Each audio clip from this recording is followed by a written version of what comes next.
Bonjour à tous. Alors, nouveau top 5 aujourd'hui. J'ai choisi de vous présenter 5 jeux de stratégie spatiale. Alors, je trouve ça très intéressant comme jeu auquel je joue avec les élèves parce que c'est des jeux où il va falloir anticiper, où il va falloir faire de la planification. Il va falloir réfléchir à l'avance, à un coup, à deux coups. Donc, ça se rapproche assez fort de ce qu'on pourrait voir dans des stratégies de jeux d'échecs notamment. Donc, parmi ce top 5, l'Odyssée des Grenouilles, édité chez Smart Games. Alors, Smart Games, vous avez habitué à des jeux individuels, des jeux solo, des jeux de logique. Et là, donc, c'est un jeu qui peut jouer jusqu'à 6 joueurs à partir de 6 ans. Donc, ça peut jouer même dès la moyenne section, fin de moyenne section, début de grande section. L'idée, c'est que vous allez devoir faire traverser votre couleur de grenouille. Donc, vous allez devoir lui faire traverser l'étang, tout en évitant de vous faire attraper par un brochet, puisqu'il y a un brochet au milieu de l'étang.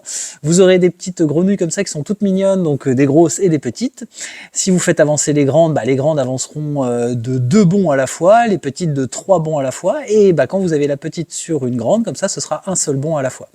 Donc c'est assez sympa parce qu'il va y avoir plusieurs choix possibles, soit faire avancer ces grenouilles une par une, soit les faire avancer comme ça en binôme, sachant qu'en binôme comme ça, elles ne peuvent pas être dévorées par le brochet. Et le brochet, lui, il faudra s'en méfier parce qu'à chaque fois qu'un concurrent adverse fait parvenir une grenouille, il va pouvoir déplacer ce brochet d'une case sur l'étang. Voilà, donc le matériel est assez sympa.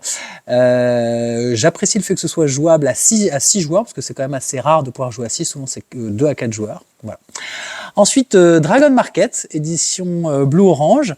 Donc là, même chose, vous avez un matériel très soigné puisque vous avez un marché flottant avec des petits bateaux comme ça. Donc les bateaux avec leurs petits pilotes qui vont coulisser comme ça sur un plateau qui sera en forme de quadrillage.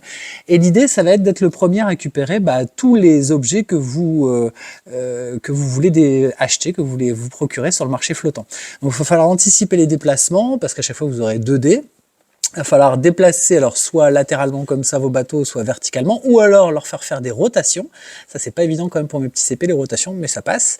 Et sauter par-dessus, des fois, pour aller chercher les différents objets. Donc, excellent jeu. Alors, des parties un petit peu plus longues, de 30 à 35 minutes, de 2 à 4 joueurs, et donc à partir de 7 ans. Ensuite, Blockness. Donc ça, c'est un jeu aussi édité chez bleu-orange, qui est une maison d'édition que j'apprécie beaucoup pour leur matériel. Donc là, vous avez des monstres du Loch Ness qui sont donc sur le lac du Loch Ness. Vous avez donc des Nessie qui se présentent comme ça. Et donc, à chaque tour de jeu, il va falloir allonger votre Nessie. Il faudra être le premier, en fait, à avoir posé toutes ces pièces de Nessie sur l'étang, sachant qu'il y a plusieurs règles. Pour le déplacer, c'est soit en le rallongeant par la tête, soit en le rallongeant par la queue, et il ne faudra jamais passer dessous quelqu'un, ni dessous vous-même, c'est-à-dire vous devrez obligatoirement passer au-dessus d'un concurrent ou à côté, mais en tout cas jamais en dessous. Et donc à la fin, ça devient un espèce de labyrinthe un peu complexe, assez sympa à découvrir, donc Blockness. Ensuite, un de mes coups de cœur depuis pas mal d'années, Chop Chop, édité chez Djeco. Donc là, c'est à partir de 6 ans pour des parties de 20 minutes. Il y a même un mode coopératif, puisqu'en fait, vous allez avoir un des joueurs qui va incarner le chat, comme ceci, et il y aura 4 joueurs qui pourront incarner les petites souris, comme ça. Et donc, ces petites souris, leur but, c'est de découvrir les 10 fromages qui sont cachés sous le carrelage de la cuisine avant que le chat ne les ait dévorés. Il y a un matériel aussi qui est très sympa, avec une table comme ça au milieu du plateau de jeu. Le chat est le seul à pouvoir passer au-dessus de la table, et les souris sont les seules à pouvoir passer en dessous. Voilà. Et le matériel est vraiment très sympa, très mignon, les enfants aiment beaucoup le manipuler. Et il y a cet aspect coopératif parce que les souris, les 4 joueurs qui incarnent les souris vont devoir adopter une stratégie commune. Alors que le chat, lui, il jouera tout seul. Voilà.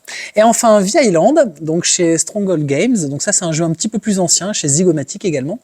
Là, vous allez avoir des petits personnages comme ça, qui sont des petits meeples, des petits aventuriers, avec des numéros en dessous.